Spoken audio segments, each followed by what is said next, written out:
Peace in the chaos. So this is a presentation that's kind of come out of my own life experience and my attempt to find peace in my chaos, because I have many roles. I'm a teacher, I'm a counselor, I'm a wife, I'm a mom, I'm a sister, I'm a daughter, I'm a friend.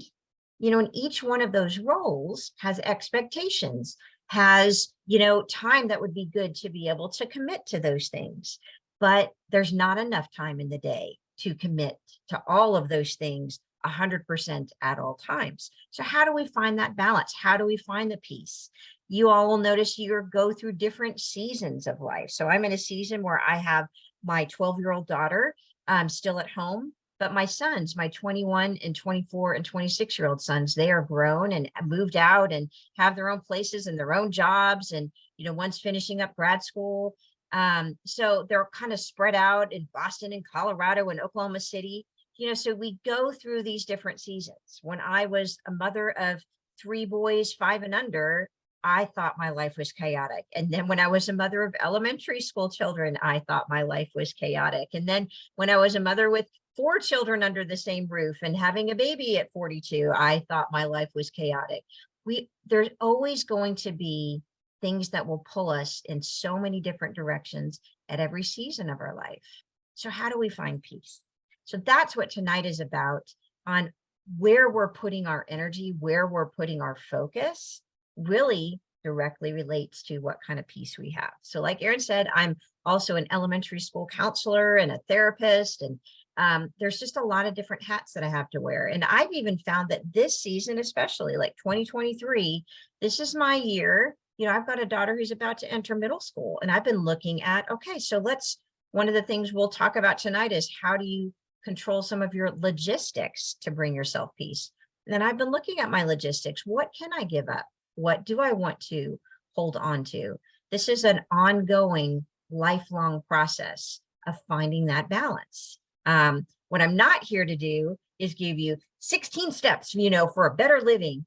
This is just trying to do a paradigm shift. I want to change your thinking about your life and all of your concerns and those kinds of things, so that no matter how many concerns you have, you still have the opportunity to find peace in that. So, so kind of what we're going to cover tonight is what's in your circle. So I'll explain what your circle means, making adjustments, mindful moments, and then we're going to wrap it up. Now, there's a lot of people decorate with wreaths. So I want to have that picture in your head. I gave this talk at Christmas time, and I brought a little Christmas wreath with you.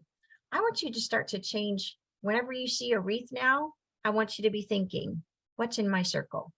And that'll make sense here in a little bit. So that when your spring wreath might be going up, and your fall wreath, and your Christmas wreath, and whatever holiday you might be celebrating, let that be a visual reminder of what's in my circle. Where am I at in my circle? Am I focusing on the right circle? And that'll make sense to you. So let's kind of dive right into that, because I want to help us and myself find peace in the chaos. So this idea of what's in your circle, let's start off, and I'm going to have you write some things down for yourself. No one else has to know them. You can share some of those things with the rest of us if you are so inclined. But we got to start off with, what are the things that we are concerned about? Each of us have our own unique challenges and our own unique struggles. So what is in your circle? What is in your circle of concern?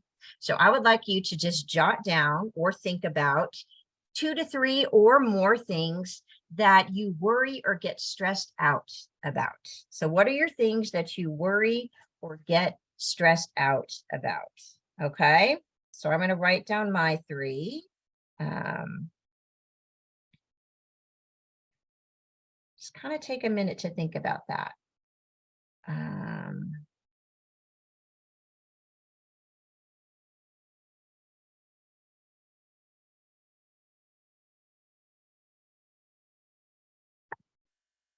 You've been writing those things down. That's what we would call our circle of concern. All right. I wrote down money. There just never seems to be enough to go around. So the whole budget kind of thing. My daughter, she's 12.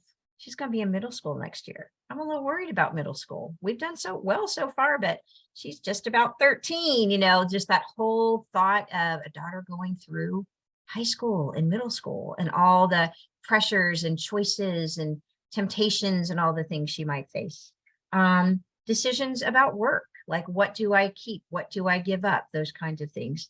And then just this ongoing, there's always this undercurrent of people talking about the pandemic and, oh, well, if we're not doing this, then a new strain's going to come up. Just some of those unknowns that the pandemic has created. I even heard a different phrase. It's a different kind of PTSD. PTSD is typically post-traumatic stress disorder. We're stressed out about significant things that have happened in our past.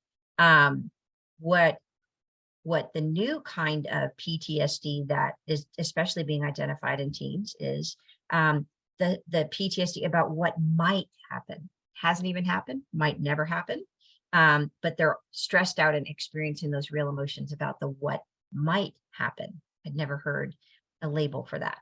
So I am curious, what's in your circle? What would you say are the things that you wrote down? And this is where you can pop on your microphone if you want to share that with the group, or send me a message in the chat section. What are 1 or 2 or 3 of the things that you wrote down that are your circles of concern? And that way we can kind of see if some of us have some things in common. All right. So I shared mine, which is the, peer pressure and upcoming decisions. The finances are always a thing, some decisions to make about work, and just COVID and things. I've got health, moving houses, kids. Oh boy, do kids fill up our circle of concern. Health is a big one too. Yeah. Moving is a huge one. Kids' medical issues. Absolutely. Those should be in circle of concerns. Kids, family, and health. Yep. Those would be areas that are very important concerns in our life. Now, this is not to invalidate those concerns. What this is going to try to do is shift our focus, because our concerns are the things that we put our emotional energy towards. I'm worried about this. I'm thinking about this. It's where my focus is. So in Stephen Covey, if you've ever heard of the book, 7 Habits of Highly Effective People, or if you there's some schools that use the Leader in Me curriculum, fantastic curriculum, like where Aaron used to work at Jenks East Elementary. They're a Leader in Me school and have done all these amazing things. But Stephen Covey is an amazing guru on just living a balanced and purposeful kind of a life. Typically, a lot of his stuff was marketed to businesses and business people, to try to find that balance and be as productive as possible. But really, his stuff is good life lessons. So he worked on this thing and presents this idea of your circle of your locus of control. What are we focusing on? Because there's actually 3 simultaneous circles at work in all of our lives. So the circle of concern, kind of this big outer layer, this is the circle where you actually don't have any control. This includes all the circumstances, issues, problems that we have over which we have no control. I mean, that could be, what's the weather going to be tomorrow? Have no control over that. If I've got a coworker who's out sick, have no control over that. If one of my children gets sick, I have no control over that. These are areas where they are definitely impactful in our lives, but we don't have any control over that. Then there's what's called our circle of influence. So these are circumstances that we have some indirect control over, meaning I can make a difference in this area, even though I still can't control it. I still am not able to fully make all the pieces in my circle of influence go exactly the way that I would want them to. But my behavior and my choices and my decisions, it can definitely have an impact, positive impact or negative impact in that area. I call it my sphere of influence. And there's also circle of control. This is actually the part of my life where I have direct control over. So here are some examples of what that might be. Okay, so circle of concern, this outer circle in the gray. Well, here's what you actually don't have any control over. Now that right here, right now in this moment, You don't have any control over your past decisions, choices, and behavior. If public transportation or your Uber or whatever is on time, the outcome of a court case, sports matches, the media, how much stock a real, you might have, celebrities' behavior and opinions, cyber threats, strangers' behavior, or how other people are driving on the Oklahoma roads, the economy and prices of things, or how much eggs are going to be tomorrow. I don't have any control over traffic. And I do truly think that there is some sort of secret mastermind in Tulsa who is coordinating all the construction to happen in such a way that you can't get anywhere quickly. But that is my own personal opinion, which is probably not true. I'm so thankful I'm not a city planner. I can't control where I was born. I can't control an unexpected death in the family. And I know a lot of us have really seen that up close and personal after the pandemic. Government policies, threats of war. I have 3 sons who would be of draftable age, and I do get concerned about some things that are going on in Russia and the Ukraine and, some of the things that start to pop up in the news. And I start to get concerned about that, but I have no control over those outcomes. So that is my circle of concern, what I don't have control over. Here are some examples of things you have some influence over, where your behavior, your influence can make a difference, but it can't control. I can't control other people's actions, but I can have some influence on them in my interactions with them. I can't control other people's choices, but I might have some influence on them. For example, my daughter, I can't control what future choices or current choices that she's making. I can't control that, but I definitely have some influence on that.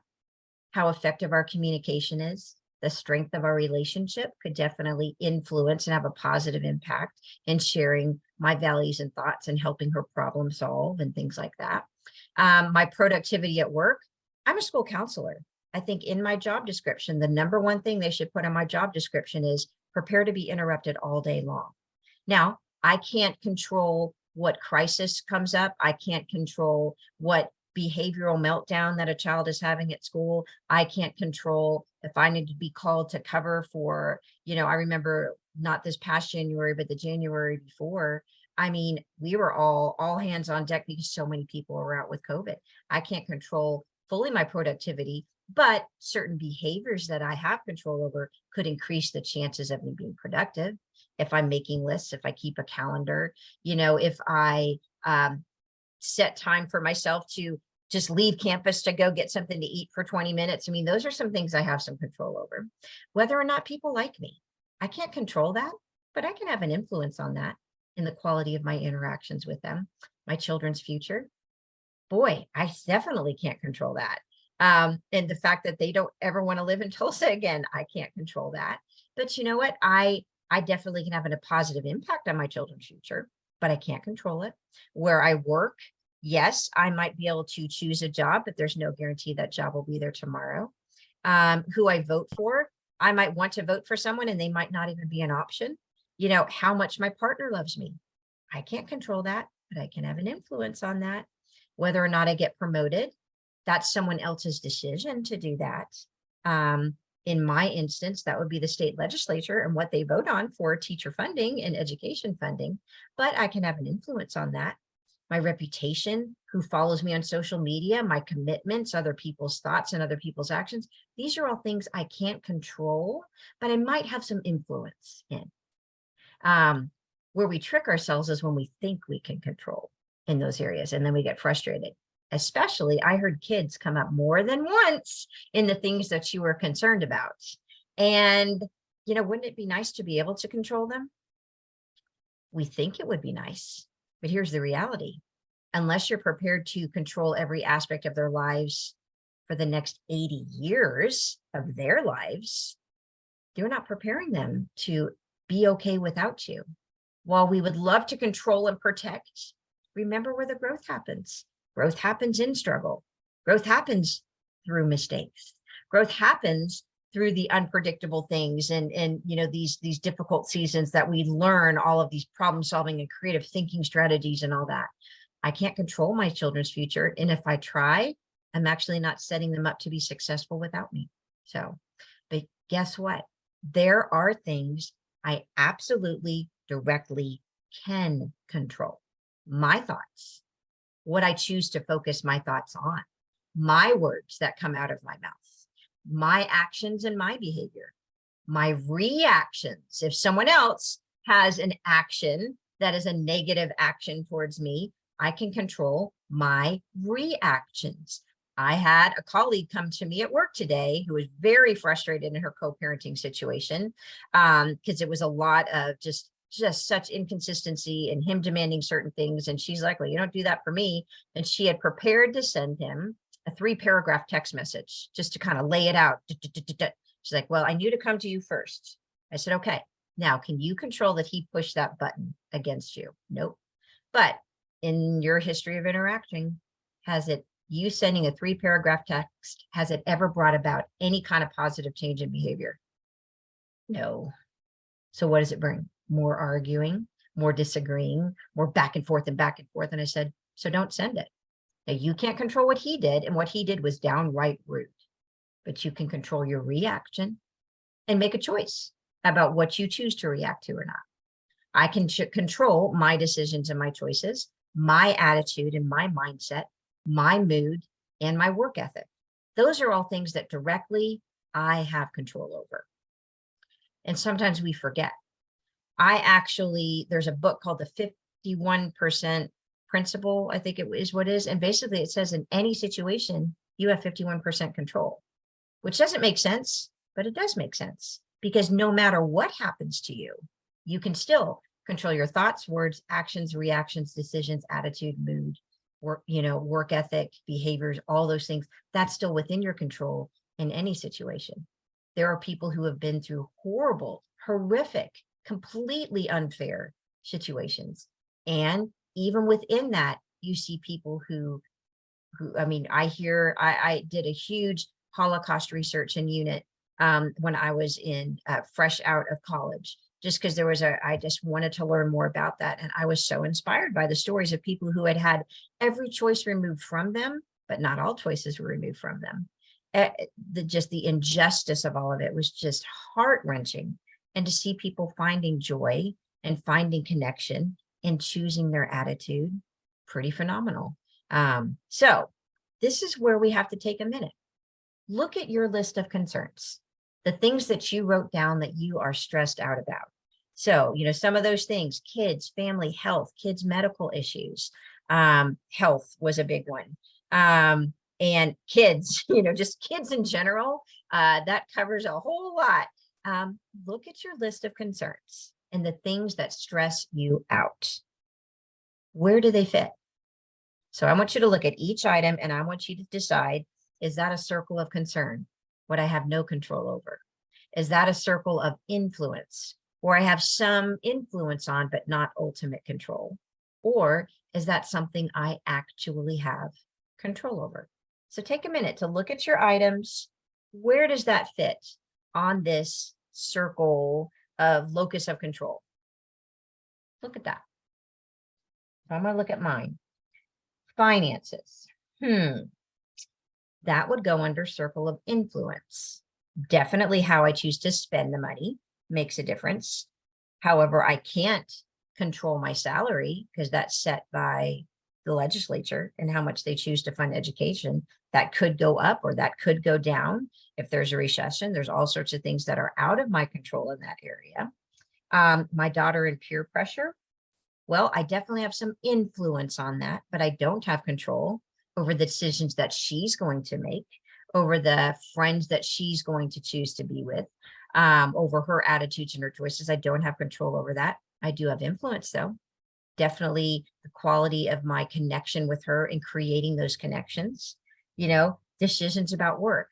Some of those things are within my control, but I can't not work, but I have been looking at my schedule and thinking, what can I adjust that allows me to have more time for connection with my daughter? Because I have 6 years left for her to be in the home. I need to be purposeful about that. And COVID and war, I have zero control over that. None. So the question is, where are you spending your time? If most of your stuff was out here in this circle of concern area of things that you have no control over, you're pouring your time and your energy and your emotional energy into something that you literally cannot change. You can't change it. If it's within your circle of influence, you have to really spend that time recognizing, well, I've got control, I've got some influence here, but I don't have control there. So stay in your lane, basically. Don't take responsibility for stuff that you can't ultimately change, but you can be proactive about your influence. And how can I increase my influence? You know, what are things that I personally can do that might have ripple effects in these areas that can really help? So here is like an example of a really hard, tough experience I had in my life.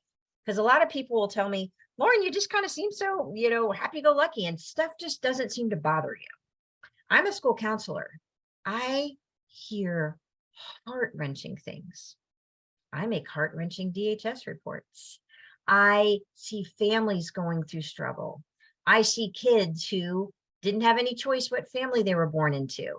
And that family might struggle with addiction or abuse or those kinds of things. And seeing these kids struggle, seeing families struggle. I mean, I hear some heavy, heavy stuff. When I go home, I don't feel heavy. And probably you'll have these experiences in life. And for me, a big paradigm shifter that really helped me refocus and reset on, I have got to stay in my lane. What is actually within my control was divorce. So I have 3 sons from my first marriage. We were married for 15 years, and through multiple things and mental illness and addiction and so many different really tragic and traumatic puzzle pieces, that marriage dissolved. I still had to co-parent with this person who still struggled with some of those things that led to the breakup of our marriage. That first 2 years post-divorce, I was an absolute wreck, because what was I worried about? What's going on over there when the boys are over there? What's happening? Are they going to be okay? You know, all the things. And they were legitimate concerns. Don't get me wrong. It's not like, they're just going to be fine. No, these were legitimate concerns, but that's all I focused on. Well, what's going to happen over there? And is he going to feed them? And is he going to, and I was running in circles.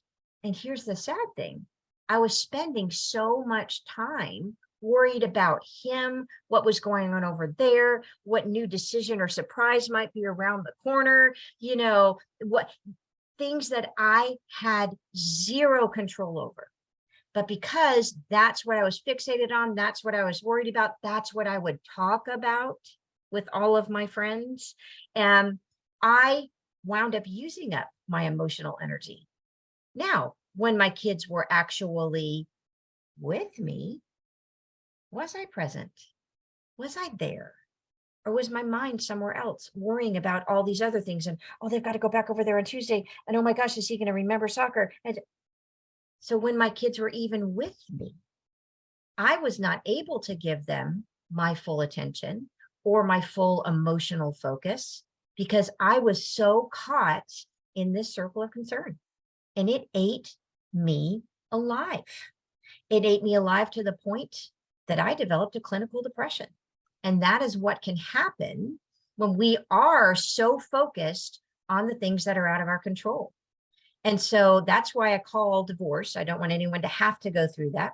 I called it the best, worst thing that ever happened to me, because through that absolute fiery, heart-wrenching, stressful experience, I had to climb my way out and say, no, I am not going to spend my energy on things that I can't control, but I'm going to spend my energy on the things I can control. My attitude, my self-care, my relationship with those boys, my co-parenting communication, my how do I stretch a dollar when it's not fair that I don't have all the dollars I need, but I could work on how can I do that here. I had to radically shift my mindset for my own survival, because I got to the point where, I was suicidal. And the only thing that led me to go get help was the fact that who's going to take care of my boys if I do that? Their daddy certainly couldn't at that time in his life. And because of them, I went and got the help I need, which helped unravel all of this twisted lack of focus that was draining all of my emotional energy and creating, like physical and emotional consequences. And it was the most liberating thing to be able to give this stuff up. You know what? I don't know what's going to happen when they go to his house on Tuesday. I don't know. But I know this, when they're with me, I am pouring into them. I'm using the 5 love languages of children principles so that their emotional buckets are full. And if they get a little drained over there, well, they're going to come back to my house and we're going to fill them up. And I have a safe place to land. And I worked on my home environment and my procedures and my mental health and my self-care so I could be a mama who is available to them. And man, what a difference. Well, that skill set paid off at work. You know what? The things that go on in the families of the children that I serve, I simply can't control that. But I'm going to do everything within my control and within my influence to make a difference. I am not responsible for all the pieces of all the things. I'm just responsible for my pieces. And I'm going to do the best I can with my pieces and know that I have made a positive impact within my things that are in my control and things that are in my circle of influence. I can't change all the things.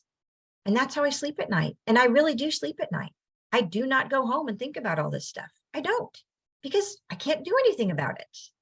And it is so freeing. And it is not meant that I cannot connect and that I'm very emotionally distant. No, I'm fully emotionally and I'm fully compassionate. I can cry just as easily as you, but I'm not going to go home and cry about it over something that I literally can't change. But man, I'm going to be there for you in the ways that I can. So knowing your circle, what are you stressing about? Taking the time to list those things and think about those things when you're starting to feel like you're spiraling. Okay, is this in my circle of concern, my circle of influence, my circle of control? And do I need help in any way, shape, or form? Do my children need help in any way, shape, or form? Does my family need help in any way, shape, or form? Know your circle and stay in your circle. And typically, sometimes the only thing that motivates us to change is when it becomes unbearable. So having kind of described that, circle of concern, circle of influence, circle of control. Anyone feel like sharing anything? You can pop on your microphone and, what's standing out to you about your circle or about this idea in general. You can send a message over in the chat section. That's always a little bit harder with virtual to get people to, I don't know if I want to say anything, but you can. What stands out to you about your circle right now? Anything?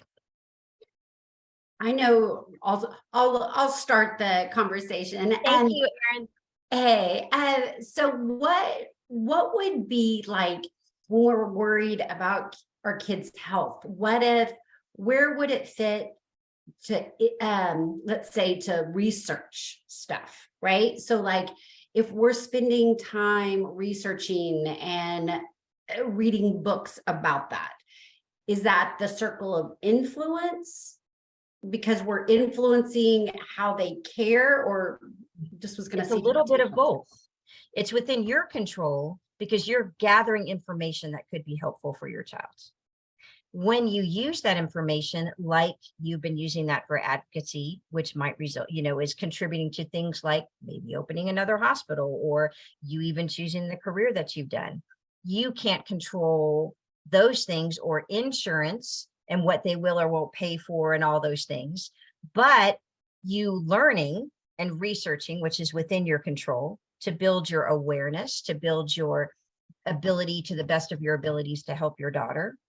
But then you also definitely have influence with your advocacy, with your connections, with your, you are so persistent.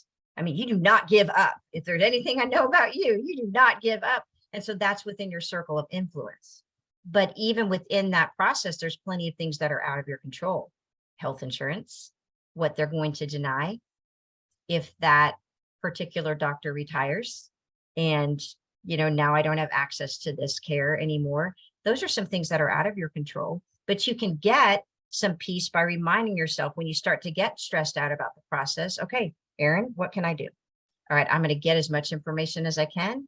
and I'm going to relentlessly advocate for my daughter, and realize that I can't force someone to change their mind, but I'm going to, in any way, shape, or form that I can increase my influence, I'm going to do that. So, and that can bring you peace. Thank you. That's a great explanation. That makes Yeah. Thank you for being the guinea pig to go first. Anyone else? Does anything stand out to you about your circle or questions about your circle? Lauren, this Yeah. is Sarah Hargis. First of all, I just want to say this is the first time that I've actually gotten to hear you speak, and I'm just like stuck to the screen. Oh, But thank you. it's very interesting. I mean, yeah, I really am enjoying this. What stuck out to me in my circle in particular was the thing that I am actually in control of is the one thing that I find myself hardest to work on, if that makes sense. Because like for me, my health is a big issue because I've always been a big girl. I'm always trying, what's the next thing that I can do to get this weight off? You know, like what can I do to focus on me? And I've been a mom now for just over 4 years, and talk about self-care. Is that actually a thing? And so in my middle circle, the thing that I had control over is health and weight, like my health, my weight. And I'm like, that's the one thing that I find hardest to do, is something that is making me better, focusing on me. And it's like, and that's the only thing I really have control over. Everything else is like all my energy is spent on everything else that doesn't have to do with me. And that's everything. That's what I don't have control over. I may have influence, like have influence on my daughter, you know, but I have influence on the money that we bring in because I have side projects and this, that, you know, but I have no control for the most part over those things. And it amazed me as I was sitting there. I was like, oh my gosh, that is crazy. And that's why I'm tired all the time.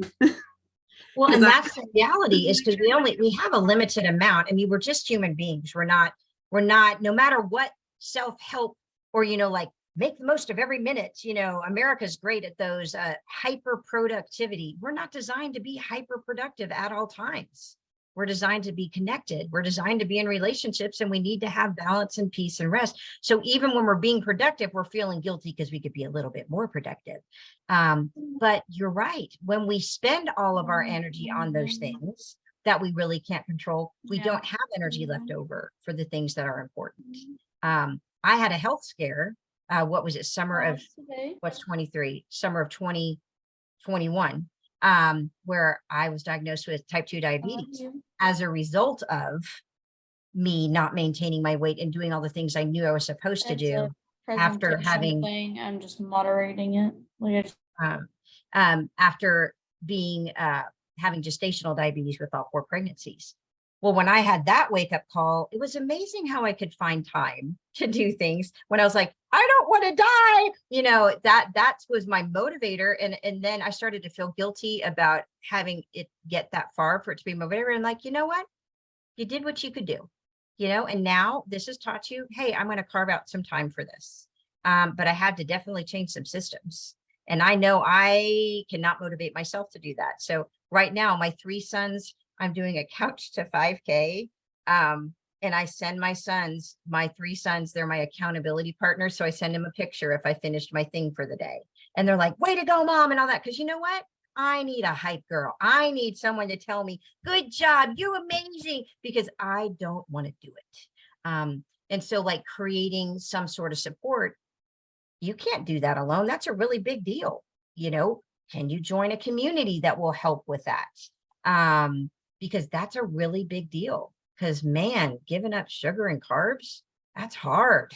But when we do spend our energy on all the things that don't matter, then yeah, it does impact us. I really appreciate you sharing that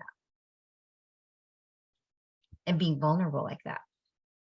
Now, there are some things we can do, guys. So I don't want you to be worried, but the first part has got to start with that awareness piece. Look at the things that are consuming your emotional energy. There's some things that we can't control all the time things. Depending on the season in your life, I'm sorry, you know, a toddler's not going to get potty trained at 6 months. You know, there's just certain seasons of life that just take more time. But we forget sometimes what what we still have control of within that season. When we're no longer able to change a situation, like the external, we're challenged to change ourselves. This is a challenge I have at school too. We had tons of professional development yesterday at my school. And I got to, if you ever get to hear Dr. Barbara Sorrells, I could listen to her, like literally sit at her feet and just never, I could hang on every word she says. And she's giving all this information about all the things. And she said, so many times, like when you have a major behavior in class, teachers like, what's the response? What's the consequence? What's the consequence? And they're kind of upset with administration, or no one's doing anything or whatever. And they're giving away their power. Well, you still have quite a bit of sphere of influence in that. What preventive things can you do as a teacher? How can you specifically connect to that child and try to create those opportunities? What could you modify in the classroom environment or in a classroom management thing? Not to say that that's going to fix all the things, because that child has their own decisions and behaviors and all that. But sometimes we give away our power and we just want to move the problem over here and not acknowledge what kind of things that we can change in ourselves. I can't change all the things. I can't change genetics. I can't change the fact that I love cheesecake. I mean, I can't change that, but what can I change? And you know what? I don't have to change all the things immediately. I can change a few things at a time. I am I'd rather be slow and steady than these massive systemic life changes, because they never work. So you know what little thing can I change today? One of the, Lauren. yeah, Lauren, yeah. I'm sorry to interrupt you. Barbara, what was her name? Dr. Barbara Sorrells. So I'll send her name over in the chat. Oh my gosh, she's amazing. Thank you. She does a lot of professional development. She actually has a therapeutic preschool for 3 to 5-year-olds that have been kicked out of childcare in school settings. She's an absolute guru on childhood trauma. She has some great online things that you can listen to, but then also if you want to do further professional development, I just finished a 6-hour workshop of hers and Anita. I used some of that information in a presentation I did for Anita and some early Head Start programs for I forget which Indian tribe we were doing those for. But I mean, her information is fantastic, but she talks about, think about the things you can change. I can't change the trauma a child's experienced. I couldn't change the negative impacts that divorce had on my kids, but I could change some things.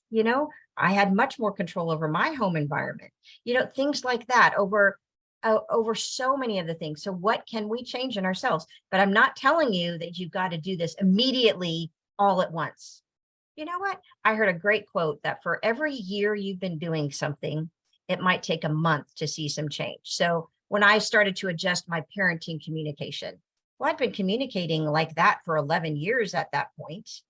Well, it took 11 months, 12 months for a new, different way of communicating to start to feel normal. I was diagnosed with diabetes at 52. I had 52 years of my life establishing my relationship with food and health and all those things. Well, guess what? It might take 52 months for me to see some real major, but guess what? I'm getting a little closer every month. So to be able to create change in ourselves, not from a place of shame, but from a place of, okay, I'm going to look at some of the things I can change and see what I can do. And hopefully you have a trusted friend that you can share that stuff with, that could be a support. Because here's what happens when we focus all of our concerns on all of our concerns, we feel out of control and helpless when we're focused on the things that are out of our control. If we put our time and energy into our circle of influence or circle of control, you actually feel more empowered, energized, and peaceful. Let me tell you, there was nothing exciting about single parenthood. I'm remarried now, but I had almost 5 years of single parenthood, financial desperation, all the things. There was nothing exciting about that. But when I shifted my focus, I felt so much more empowered, so much more energized, so much more connected to the boys. We had fun. And that fun might be, running around at the YMCA for free, or that fun might be, going and finding a place in Branson that gave out free tickets to Silver Dollar City. And I sat through that stinking condo tour for a free place to stay and tickets to Silver Dollar City. It was fun. And we had nothing. But my actual circumstances hadn't changed and the unfairness of it all hadn't changed, but my focus had changed. So when we can't change our circumstances, there's no point in investing time and energy trying to do that. Focus on what you can change. Make adjustments in areas you have control over. That will bring you peace. Make adjustments where they count, like our habits, our behavior, our thinking. That is what's going to matter. And then when we start to see change in those areas that we actually have control or influence over, we feel empowered and energized. So it creates this cycle of self-care and positive feedback. And learning to just change our attitude toward the problems over which we have no control. And there's a phrase that I learned along the way, that I did a 12 steps class for codependency, because I'm like, well, this is kind of ingrained in me to worry about everyone else's problems and not my own. And so I did a 12 steps for codependency. And I would always I would say these things like, well, it's not fair. And, I wish, or they should be able to. And the teacher would always say, it would be nice if they were thoughtful. It would be nice if they did the right thing. It would be nice if they were considerate, but they're not. So I'm allowed to express disappointment. Yeah, it would be nice if insurance covered all of the health concerns that we have. It would be nice if it didn't cost so much. But just saying it would be nice, it's like a different way of complaining, if you make sense. I can acknowledge that, yeah, it would be really nice. But you know what? It's not. And I wish it would be. It would be nice if it was that way. So I'm going to focus on my reality. But learning to accept those problems and live with them, even if we don't like them. This doesn't make things fair. It just helps me accept what's not fair. And even within that unfair situation, what do I still have control over? So, and that is such a place of peace. And there's really 5 areas that really can be little starting points for change. So first is expectations. That's a tough one. How things should be. Our expectations is how we think things should be. Sometimes our expectations are unrealistic. Like, I should be able to keep my house clean perfectly as a working mom. That's not going to happen. And my husband has learned to adjust to that. He grew up in a Latin household where you could probably eat off the floor. Well, you could eat things off my floor, but you're never going to be able to eat off my floor. And that's okay. I don't have time to mop and sweep every day. I just don't. But you know what's so funny is whenever my daughter has friends over, we pick up, but they don't sit there and go, oh my gosh, you have dust. They don't care. They have fun at the house. So expectations can be unrealistic. They can be unspoken, where we're not sharing our expectations and expecting people to read our minds. And the reality is, even if those expectations are unrealistic or unspoken, when they're not met, we legitimately feel unhappy. So how can we adjust our expectations? And that takes time. What are my expectations? Can I change them from unrealistic to realistic? Can I change them from unspoken to spoken? Adjust where you can. And that takes time. And then the tricky thing happens, this thing called life. You get to a new milestone and it unpacks a whole new set of expectations. So my expectations for my children when they were toddlers were totally different than my expectations for my children who were in elementary school. Were totally different than the expectations for, oh my gosh, they have a car now. We unpack along these milestones different new suitcases of expectations. And so now we got to sort through those and make them realistic and spoken and all those kinds of things. My expectations 11 years away from technically being able to retire, well, that's different too, so like adjusting along the way. Logistics. Be picky about your schedule. Simplify wherever you can. There's too many good things out there. You don't have to do all the good things. Plan for how it works with your specific needs. And I'm going to show you a video by Stephen Covey that's going to be really eye-opening for that logistics piece. Support. Find your village. Oklahoma Family Network. Like, what an amazing resource. Literally, regional directors whose job is to connect you to resources. And, oh, did you know this? And, oh, did you know that? And here's a family that's going through a similar situation. You know who gets it? People who have been through what you've been through. I don't want to go talk to someone who has their whole life together at all times. I like to talk to someone who can be vulnerable, who's experienced struggle. That is what I connect to Brene Brown, the guru of vulnerability, she, people connect. Your brokenness can become your superpower.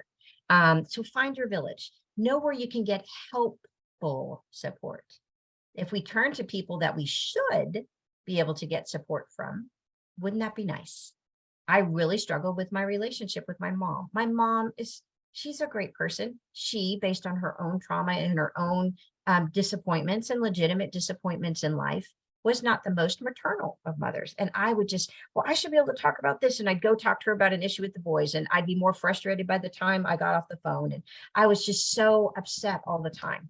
And in my 12 steps for codependency class, my teacher said, so Lauren, if someone didn't have arms, would you expect them to give you a hug? And I'm like, of course not. And she said, your mom doesn't have arms.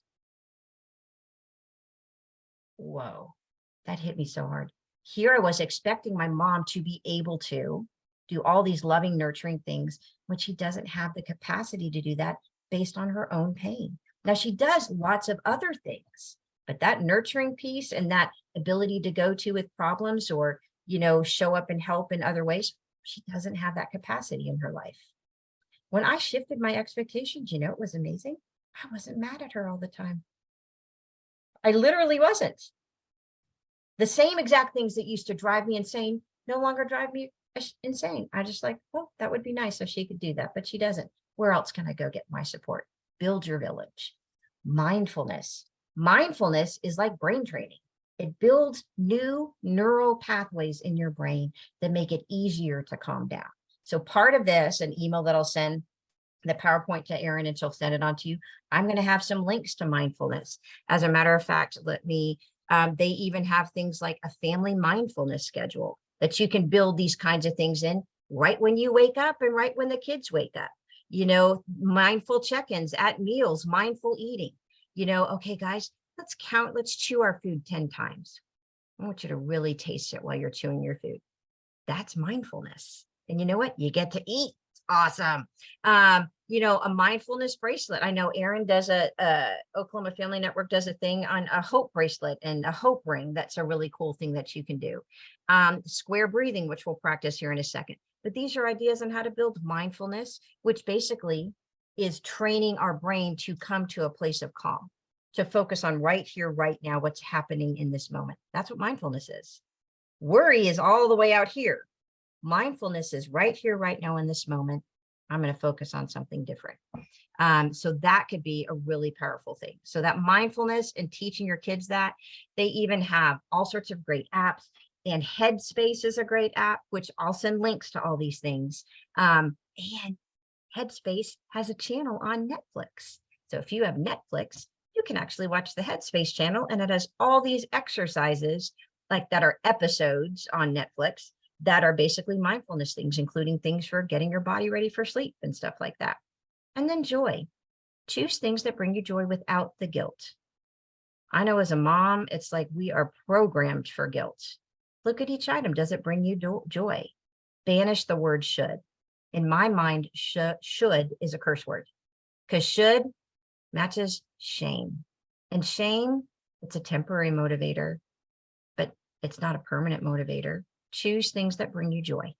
There's the whole Marie Como or something like that, like she has a whole how to declutter your house. That's on a couple years from now, I'll work on that one, but it's on my list of things I'm going to get to, and that's okay. But she even has you go through each item in your house. Does this bring me joy? If it doesn't bring you joy, set it aside. These are little things that you can start with. What if you just start with expectations? Great. What if you just start with logistics? Let me see.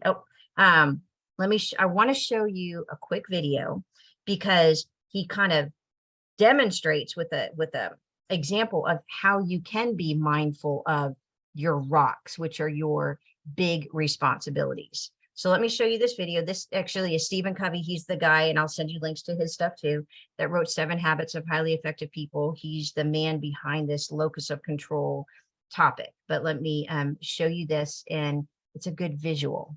All right, for our logistics. Okay, here we go. Your name is Elizabeth. You have a work life? Family life as well? Children? Not yet. Not yet. What's the nature of your work? assignment?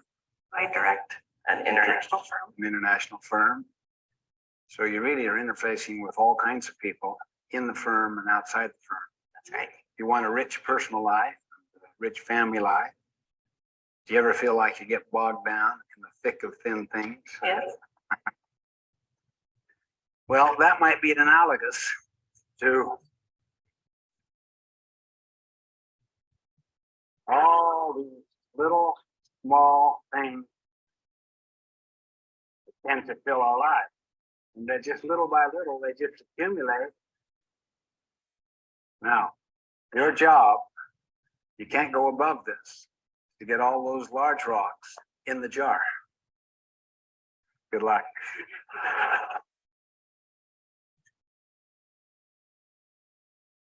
What's that one called? Q2, planning, preparation. Right. Planning, preparation, prevention, and empowerment.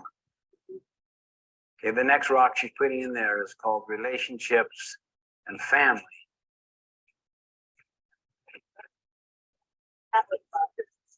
You didn't look at that third rock you put in there. That's employment, some key employment issue, and then you put major projects here. I can't get it above there. I haven't worked it yet. Oh yeah, that's right. Yeah, that's fair. That's called service, community, church.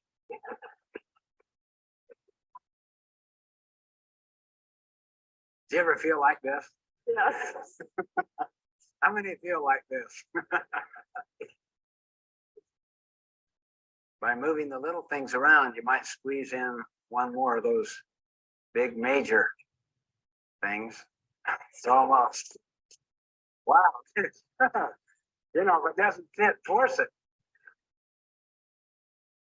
Here's something that's called urgent and important. It's a quadrant 1 thing that is blindsiding you, that it's your biggest client, that if you don't get back to that client now,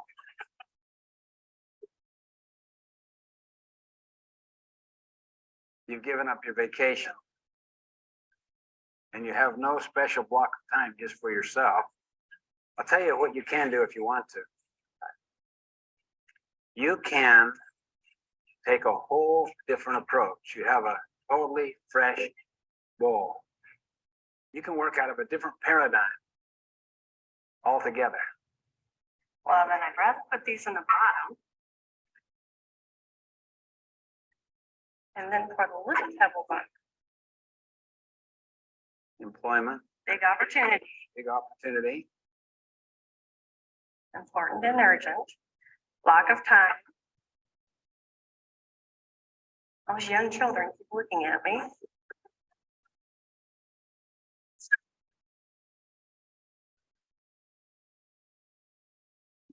Now, that leaves in there. Okay.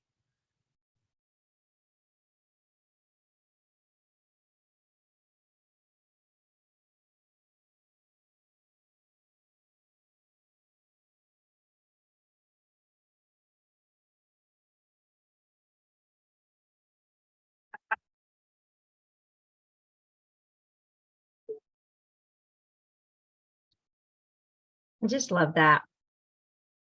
You don't think it's possible to fit in all the things. And it isn't possible if we fill up our daily emotional schedule and our schedule on the little green rocks, the little things, the things that are in our circle of concern, not our circle of influence or our circle of control. So he's got a whole, I mean, like any of Stephen Covey's books are really, really good, actually really good, but he calls those your big rocks. These are the things that bring you joy as well as our obligations, you know, time for ourselves, our family. And when we fill our lives with all the little extra things, there literally isn't room for that. And we're frustrated and we feel bad and we're worn out and all that because we're spending our money on all those teeny tiny little green rocks that get in between your toes and drive you crazy. So of course, that's a visual analogy of it. It is hard. It takes some purpose, but that is where this idea of your logistics, be picky about your schedule, simplify wherever you can, you know, plan for how it will work for your specific needs. You can't be like everybody else, and start small, you know, start with some simple things, you know, and so based on time, you know, these are things to think about. How have you adjusted your expectations already that has helped? what, any tips you have for helping or planning or prevention or a favorite book or things like that. Find those things and share those out. If when you get your email from Erin, you have some like, oh, I read this book and this was great. And, Erin gathers all that stuff and can share those things out with the group. Those are things where we can learn to help each other in this journey to adjust our expectations, logistics, support, mindfulness, and joy, because that can bring us peace in our chaos. Here are just some wrap up reminders for mindfulness. Work in moments of mindfulness to help retrain your stressed out brain. Use that family mindfulness schedule or just a simple thing or the Headspace app or something, just once a day. And here's a minute success story. My sister's husband, he's now a clinical director of a huge mental health network in New Hampshire. It's like Family and Children's Services exploded. That's what he is in charge of. And he's always was telling his clients, do this, do mindful moments, ground yourself, da, da, da, da, da. And he was stressed out for all of his responsibilities. And he said, I'm going to try this. So he set his watch to go off and beep every hour, just a quick beep, beep on the hour. And when his watch would go beep, beep, he literally would take 30 seconds and he would ground himself. He'd find one thing he could see, hear, smell, taste, and touch. Basically, you have to focus on right here and right now. 30 seconds. One thing he could hear, see, smell, taste, and touch. He used his 5 senses. He noticed within just a few days, and especially over the course of 3 weeks, how much calmer he felt from 30 seconds every hour. I mean, less than a minute. And just that little bit made a difference. You don't have to have these massive changes. It can be these little things. Box breathing is a really good one, where you breathe in for 4, hold it, breathe out for 4, hold it. Really great way to reset your brain. I'm just kind of having to hustle along just due to respect time. But these are the things that you can focus on. Where are you spending time in your circle? Adjust yourself. When you start to feel yourself spiraling, start to list your concerns and then think, okay, where's that? In my control, out of my control. Increase your influence, advocate, share resources. Don't give up your power, but also realize you're not responsible for all the pieces. Work on our attitudes and our focus. Adjust expectations and make realistic schedules and build that support network. That will make a difference for bringing peace to your chaos. And work in those mindful moments that actually retrains your brain, gets you out of your midbrain, gets you out of your amygdala and that stress part of your brain, and brings you actual peace at a brain level. And it's brain retraining. And there's so many simple little things out there that can be helpful. Just start with one. Maybe start with setting your watch to beep every hour. Little things like that can make a big difference because you have so much that actually is within your control. You will feel energized, hopeful, and more peaceful if we focus on the things that are in our control. Now, I always run over, but it all sums up to the serenity prayer. I learned this in the 12 steps for codependency. Grant me the serenity to accept the things I cannot change, the courage to change the things I can, and the wisdom to know the difference. Boy, is that about staying in your circle. So now, again, I will email a thing to Erin, which he will email out to everybody with links to different things. And I'll have some mindfulness things in there, a copy of the presentation, which has a link to that video you just watched. But it's just a start of things that you actually have control over that can bring peace to your chaos. And there will also be, there's some great, like some of those upcoming events that Erin was talking about that the Oklahoma Family Network does. Those are on there too.